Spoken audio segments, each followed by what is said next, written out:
C'est une question qui revient systématiquement lorsqu'on parle de sevrage tabagique, la crainte de grossir. Cette peur pousse parfois certains fumeurs à repousser leur décision, coincés entre deux inquiétudes. D'un côté, ils redoutent les kilos en trop s'ils arrêtent de fumer, et de l'autre, ils craignent pour leur santé s'ils continuent. Ce tiraillement crée une situation très inconfortable. Il est donc essentiel de relativiser cette histoire de prise de poids pour qu'elle ne devienne pas un frein à l'arrêt du tabac.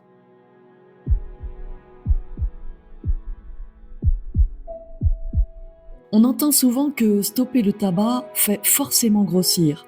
Pourtant, ce n'est pas toujours le cas. Environ 3 ex-fumeurs sur 10 ne prennent aucun poids après l'arrêt. Certains en perdent même. Ce n'est donc pas une règle immuable. Ceux qui perdent du poids sont souvent des personnes qui avaient quelques kilos à perdre au départ, ce qui peut en partie expliquer cette tendance. Quant aux autres, la majorité prend quelques kilos dans l'année qui suit l'arrêt, entre 2 et 4 en moyenne. Rien d'alarmant, surtout si c'est anticipé et géré sereinement. Il faut aussi se méfier des histoires exagérées qui circulent et font peur. Un tel a pris 15 kilos, un tel ne se reconnaît plus dans le miroir. Ces récits effraient, mais ils ne représentent pas la norme. Dans la plupart des cas, ces prises de poids importantes sont liées à une mauvaise approche de l'arrêt du tabac.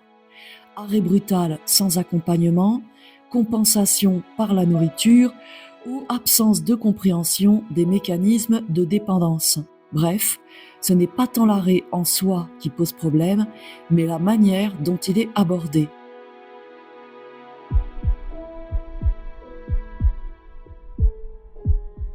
Beaucoup de ceux qui essaient d'arrêter de fumer se concentrent uniquement sur l'aspect physique. Ils coupent la cigarette, mais gardent en tête toutes les croyances qui l'accompagnaient. Fumer me détend, c'est un moment de plaisir, ça m'aide à supporter l'ennui ou le stress. Tant que ces idées ne sont pas remises en question, l'arrêt du tabac est vécu comme une perte. Et quand on a l'impression de devoir renoncer à quelque chose de précieux, on cherche souvent un substitut. Cette compensation peut se faire par la nourriture, avec à la clé une prise de poids presque inévitable. La méthode Allen Carr prend justement le problème à la racine. Elle ne se contente pas de vous éloigner de la cigarette. Elle vous aide à déconstruire l'illusion selon laquelle fumer aurait eu une quelconque utilité ou fonction bénéfique. En faisant ce travail de fond, vous n'avez plus besoin de compenser, ni psychologiquement, ni physiquement. Mais au-delà du conditionnement mental, il existe 2 autres causes fréquentes de prise de poids après l'arrêt du tabac. Ce sont elles qui expliquent les fameux 2 à 4 kilos que prennent la majorité des anciens fumeurs. En comprenant ces mécanismes et en sachant comment les gérer, vous pouvez tout à fait retrouver un équilibre sans craindre de vous alourdir. Explorons-les ensemble.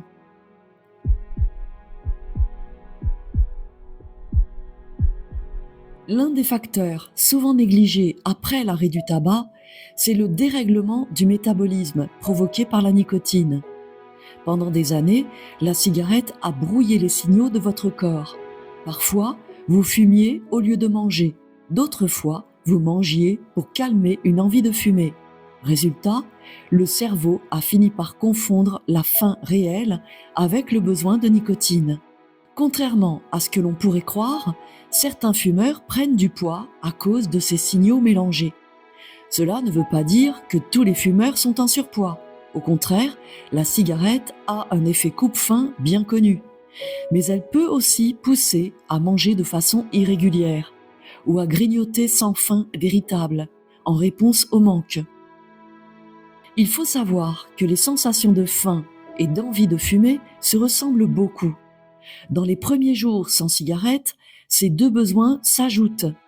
Celui légitime de se nourrir et celui trompeur de combler l'absence de nicotine. Il est donc normal de manger un peu plus au début, et ce n'est pas forcément un problème. Ce qui compte, ce n'est pas la quantité de nourriture consommée, mais sa qualité. Vous verrez qu'il y a une grande différence entre manger 1 kilo d'aliments riches et gras ou 1 kilo d'aliments simples, nourrissants et sains, comme des légumes cuits.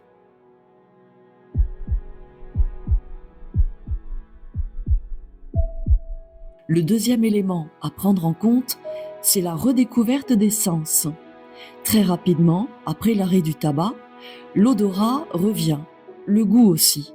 Ce sont des sensations que vous aviez probablement perdues sans même vous en rendre compte. Et avec ce retour des perceptions, manger devient tout de suite plus agréable. Pendant que vous fumiez, vos papilles étaient anesthésiées, ce qui vous poussait souvent à choisir des plats plus gras, plus salés ou plus épicés pour compenser le manque de saveur. Mais une fois les sens réactivés, tout devient plus savoureux.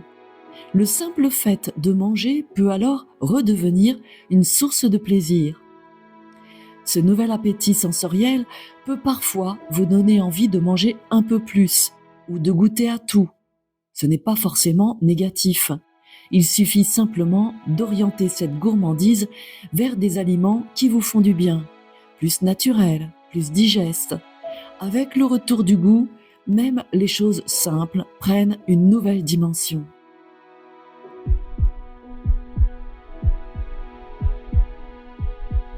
Dans les premiers jours qui suivent l'arrêt, ne vous mettez pas la pression.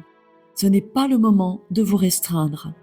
Prenez de vrais repas, équilibrés et rassasiants, et surtout, ne sautez pas le petit déjeuner.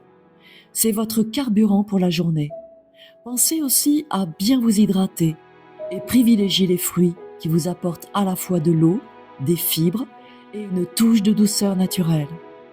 Essayez autant que possible d'éviter les grignotages entre les repas. Ce réflexe entretient la confusion dans votre cerveau entre faim réelle et envie de combler un vide. Si une fringale se fait sentir, buvez de l'eau, beaucoup d'eau. Inondez ce petit monstre pour ne pas le nourrir autrement. Soyez aussi attentif à l'alcool durant cette période. Inutile de l'éliminer complètement, mais consommez-le avec modération et en conscience. Il faut savoir qu'en arrêtant de fumer, vous pouvez traverser une courte phase d'hypoglycémie. C'est ce qui explique certaines envies soudaines de sucre. Or, les boissons alcoolisées sont souvent très sucrées, ce qui peut aggraver ce phénomène. Pour limiter l'impact, mangez un petit morceau de pain avant de boire. Cela aidera à stabiliser votre glycémie. Et si vous prenez un peu de poids au début, c'est temporaire. Votre corps a besoin de temps pour retrouver son équilibre naturel. Donnez-lui environ 1 an pour se réajuster en douceur. Il est tout à fait possible que vous preniez quelques kilos au départ, puis que vous les perdiez sans effort dans les mois suivants. Le plus important, c'est de rester bienveillant avec vous-même pendant cette période de transition.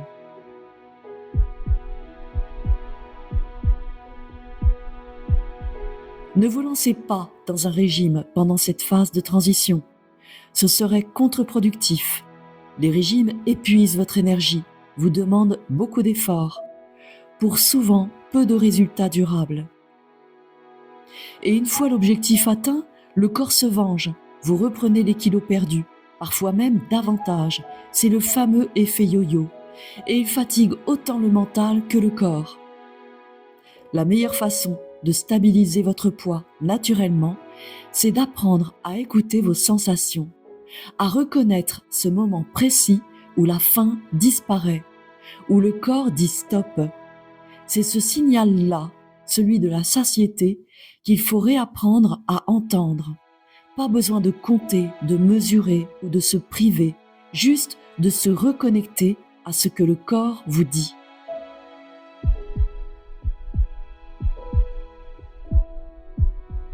Apprendre à repérer ce fameux signal « je n'ai plus faim » est la clé pour garder le contrôle sur votre poids. Ce n'est pas toujours évident, car cette sensation peut facilement être brouillée par d'autres choses. La gourmandise, les émotions, le stress ou encore les moments partagés autour d'un repas. Autant que possible, évitez de faire partie du club des assiettes toujours vides. Autrement dit, ne vous forcez pas à finir votre assiette si vous avez déjà assez mangé. Si la faim n'est plus là, il est temps de s'arrêter. Je sais que ce principe peut parfois aller à l'encontre de l'esprit convivial d'un repas ou même de valeurs auxquelles vous tenez. Dans ces cas-là, soyez indulgent avec vous-même. Accordez-vous de la souplesse et permettez-vous de déroger à la règle de temps en temps. Gardez toujours en tête que préserver votre bien-être mental est tout aussi important que prendre soin de votre corps.